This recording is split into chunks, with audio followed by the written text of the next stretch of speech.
Felilum, fiddleheads.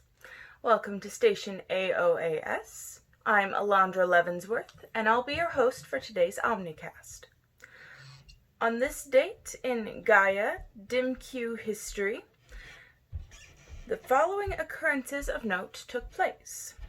In 1846, poets Elizabeth Barrett and Robert Browning elope. Elizabeth Barrett was already a respected poet who had published literary criticism and Greek translations in addition to poetry. Smart woman. Born in 1806 near Durham, England, at her father's 20-bedroom mansion, she enjoyed wealth and position, but suffered from weak lungs and tended to be reclusive in her youth. She became even more so after the death of her beloved brother in 1840. While most critics rejected Robert Browning's early work, Elizabeth Barrett defended it. Browning wrote to thank her for her praise and asked to meet her.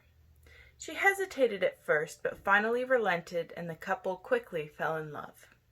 Barrett's strict father disliked Browning, whom he viewed as an unreliable fortune hunter, so most of the courtship was conducted in secret.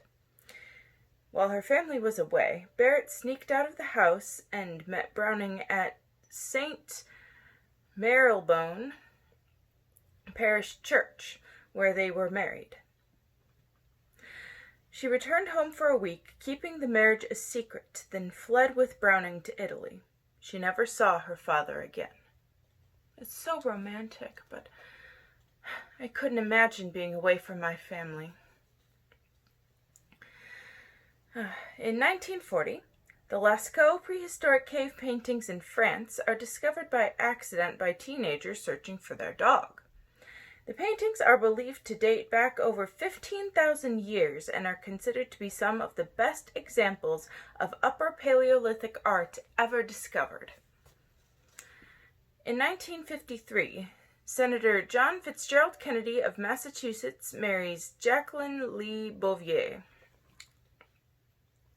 In 1962, in response to the progress made by the Soviet Union in the space race, President John F. Kennedy, years later, announces that America will place a man on the moon and safely return him before the year 1970. And they did. In 1981, the Smurfs animated cartoon series by Hanna-Barbera first broadcasts in North America. And in 1990, following a number of high-profile deaths and multiple injuries involving bungee jumping, the activity is banned in Australia. And yet, our staff writer went bungee jumping near Cairns in Australia nearly 2 decades later.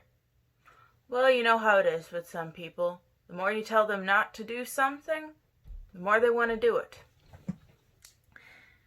If you ever miss an Omnicast, which I hope you won't, or prefer to consume your omniversal news in smaller bites with a Y, visit the new Sinosure Tidings and Hearsay site.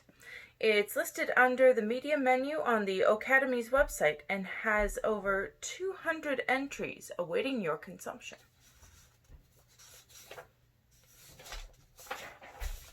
So many papers today. Oh, I love it.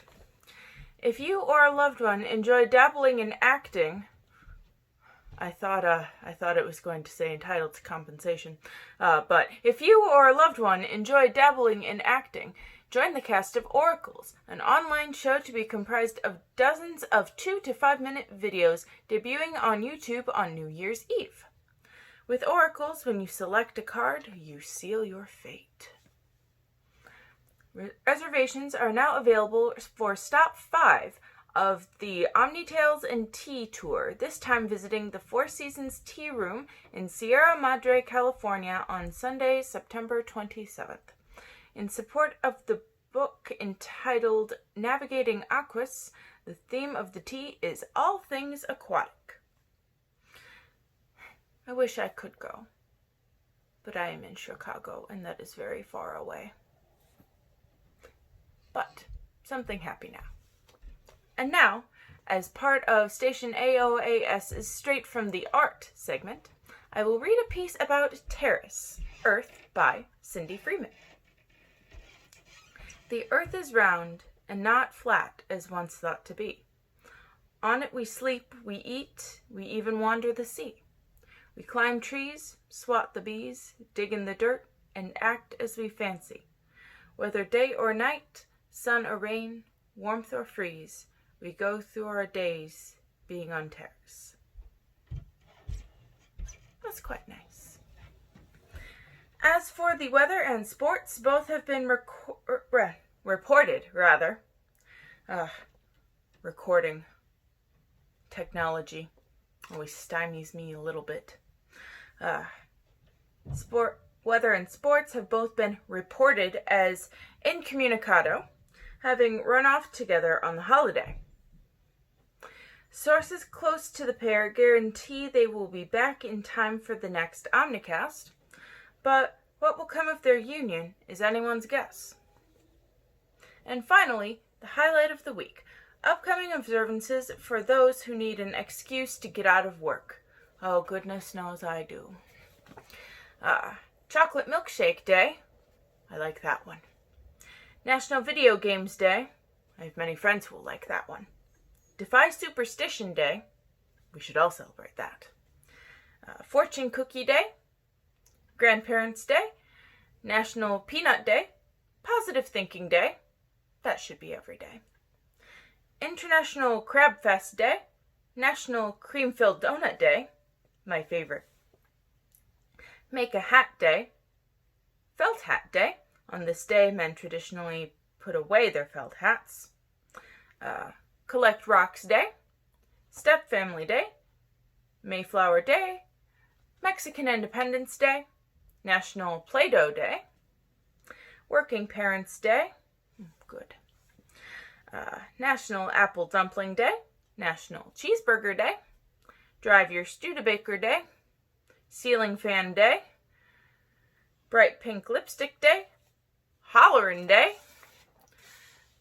The Wicked World of Croquet Day. National Hug Your Hound Day.